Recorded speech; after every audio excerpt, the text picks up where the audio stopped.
আসসালামু আলাইকুম, জীবন গল্প চ্যানেলে আপনাদেরকে স্বাগতম। আমাদের ক্যামেরার সামনে দেখতে পাচ্ছেন রিতা আপু, আপনারা অনেকেই চিনেন। আমরা সরাসরি তার কাছে চলে যাব। আসসালামু আলাইকুম। ওয়ালাইকুম আসসালাম। কেমন আছেন আপু? ভালো আছি। ভালো আছেন ভাই? আছি ভাই। বর্তমানে আপনার অবস্থা কেমন? বর্তমানের অবস্থা আর কেমন হবে ভাই? আগের মতনই আছে। আগের মতনই?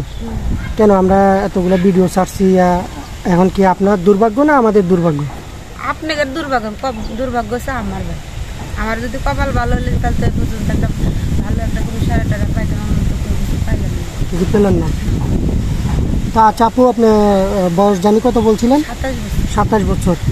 তো কিরকম ছেলে আপনার পছন্দ একটু বলবেন? ছেলে যেমনই হোক না কেন, কালো হোক বা ফর্সা হোক, যাই হোক না কেন চলবে। পরে যদি পছন্দ না হয় আবার কি পরকিয়া করবেন না? ওই কথা করেন না ভাই, এটা কোন ধরনের কথা বলেন?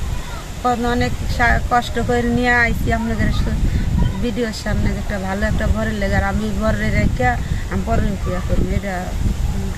আচ্ছা যাই হোক আপু, আপনার যখন কেউ নাই, ঠিক আছে, তো এখন আপনার কি যৌথ ফ্যামিলি পছন্দ না সিঙ্গেল ফ্যামিলি পছন্দ? সবার মিলাজিলা থাকলে তো ভালো। যৌথ ফ্যামিলিতে থাকতে হচ্ছেন। তো শ্বশুর শাশুড়িকে কিরকম সেবা যত্ন করবেন? আমার ভাগ্য, কারণ আমার ছোটবেলা বাবা মা মারা গেছে গা। কারণ আমি চাই যদি শ্বশুর শাশুড়ি থাকে বাবা মায়ের ভালোবাসাটা পাবেন। হ্যাঁ, ওটা আমার হলো কপাল। আমি তাদেরকে আমি অনেক নিজের বাবা মা বড় মানে দেখতে পারি না, কারণ ওগুলা যদি বাপ মা করে ডাকতে পারি তাও নিজের পড়াটা মনে করেন শান্তি হয়ে যাবে। আর কি করবো? এখন বলতেছেন পরে আবার বিয়ে তো 1-2 মাস পরে কি ঝগড়াঝাটি শুরু করবেন? না ভাই, কি করতেছেন? কখনো না। কখনো না? আচ্ছা, কোনো প্রবাসী ভাই যদি আপনাকে বিয়ে করে বিদেশ চলে যায়, তার ফ্যামিলির কাছে আপনি থাকবেন? হ্যাঁ, কারণ কর্ম তো কর্ম করতে হবে না? সে যদি আমাকে বিয়ে করে বাড়িতে রেখে যদি বিদেশ চলে যায়, যাক, সমস্যা নেই, তাতেও আমি রাজি আছি।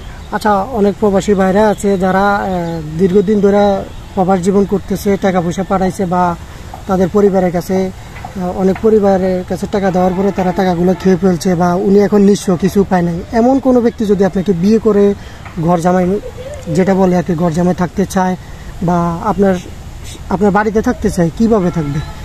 না, ওটা ঘর জামাই থাকতে পারবো, কারণ কর্ম করতে হইব। কারণ মনে করেন আমাকে তো চড়ার তো কোনো জমি জমা নাই, তাহলে ঘর বিটাটুক আছে, ঘরটাও বেশি ভালো না, মানে ভাঙ্গা চোরা। মানে উনি কর্ম করে যদি একটা ঘর বাড়ি ইয়ে করে আপনারা নিয়ে থাকে, আপনার জন্য ভালো? হ্যাঁ, আমার জন্য ভালো, তাতে আমার কোনো সমস্যা নেই। কোনো সমস্যা নেই? একটা স্বামী পাইলাম, এটাই।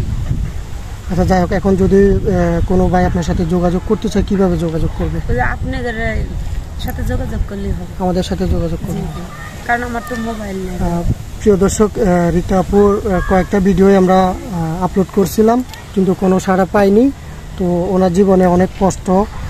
তো আপনারা যদি কারো দয়া মায়া হয়, ওনাকে যদি বিয়ে করতে চান বা সহযোগিতা করতে চান, স্ক্রিনে আমাদের ইউটিউব চ্যানেল কর্তৃপক্ষের নাম্বার দেওয়া থাকবে। দয়া করে একটা স্ক্রিনশট দিয়ে আমাদের ইমো হোয়াটসঅ্যাপে ভয়েস দিয়ে দিবেন। কেউ বারবার কল করে বিরক্ত করবেন না, ভিডিও কল একদম দিবেন না। ভিডিও কল দিলে ব্লক করতে বাধ্য হব। সবাই ভালো থাকবেন, সুস্থ থাকবেন।